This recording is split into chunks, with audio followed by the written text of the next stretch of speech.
Un jour inversé, votre rendez-vous quotidien sur Oryx FM.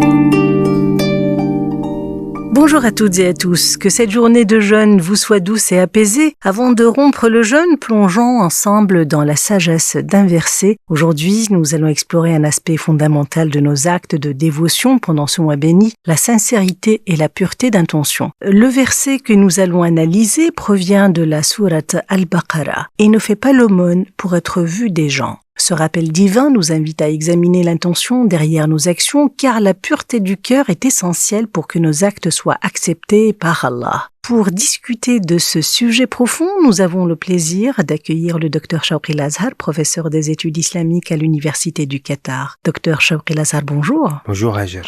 Comme nous en avons l'habitude, Dr Shawqi Al-Azhar, pourriez-vous nous lire le verset en arabe ? Le Coran nous dit Ya ayyuhalladhina amanu la tubtilu sadaqatikum bil manni wal adha kalladhi yunfiqu malahu riya'a an-nasi wa la yu'minu billahi wal yawmil akhir. Le verset 264 de la sourate Al-Baqarah évoque l'importance de l'intention derrière l'aumône. Pourquoi Allah insiste-t-il sur la pureté d'intention dans les actes de dévotion ?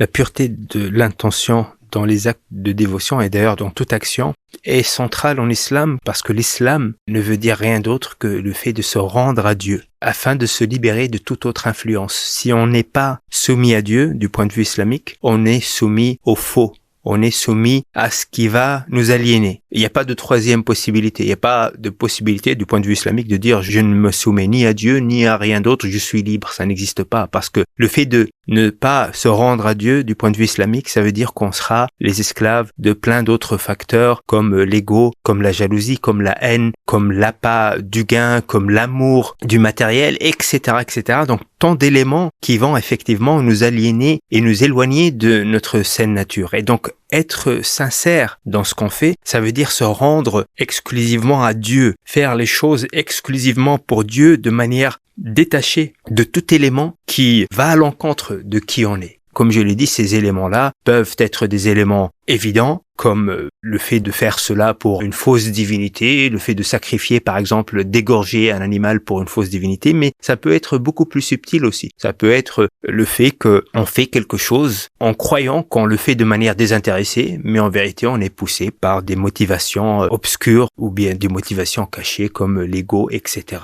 Comme vous venez de le relever, Dr Shawqi Al-Azhar, la sincérité dans les actes de dévotion semble être un concept central dans l'islam. En quoi cette sincérité influence-t-elle la qualité et la valeur de nos actes auprès d'Allah, en particulier l'aumône, et pourquoi Dieu a-t-il donné l'exemple de l'aumône, en particulier dans ce verset de la sourate Al-Baqarah ? Tout à fait, donc les valeurs des actions se définissent par la sincérité, qui représente un état élevé de conscience spirituelle. Si on le fait avec sincérité, ça veut dire qu'on est conscient de ce qui nous motive, de ce qui nous anime, ou bien on est dans une situation de résistance consciente à ce qui peut nous aliéner. C'est de cette manière qu'on peut envisager effectivement l'importance de la sincérité dans les actions, parce que c'est cela, encore une fois, qui va leur donner leur valeur. Et l'aumône est particulièrement mise en évidence dans le verset qu'on a évoqué, car elle peut être facilement corrompu par l'orgueil ou par la recherche de reconnaissance. Donc le Coran parle de l'man, le fait de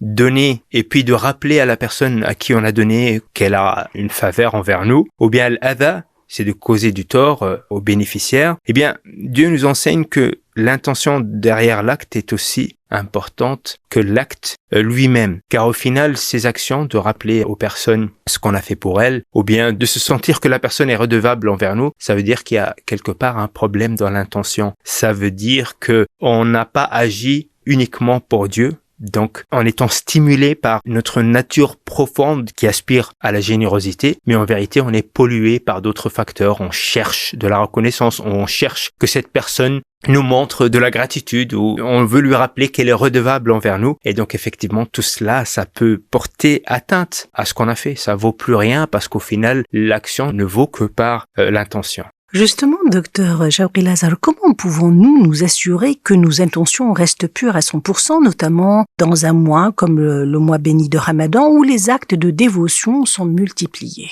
Eh bien, il faut toujours être dans une posture d'introspection, de conscience spirituelle, de questionnement, avant l'action, pendant l'action et après l'action. de se rappeler à soi-même pourquoi on l'a fait et d'essayer de repousser toute mauvaise intention, et pendant l'action aussi. Et après l'action, on essaie de se demander est-ce que j'ai fait pour la bonne raison, et si ce n'est pas le cas, c'est pas grave, mais je me reprends en main, je demande pardon à Dieu. Et donc l'important, c'est d'être dans cette démarche spirituelle de manière permanente, de constamment renouveler son intention, de se rappeler de manière constante que ce qui compte au final, ce n'est pas la quantité d'action qui n'est pas accompagnée par une conscience spirituelle, ne vaut pas une petite quantité d'action qui a, elle, une qualité spirituelle. Bien entendu, Dr Shawki Lazar, vous connaissez bien la nature humaine. La tentation de rechercher la reconnaissance des autres peut être forte. Un petit sourire, ça nous fait plaisir. Un merci aussi, de la gratitude,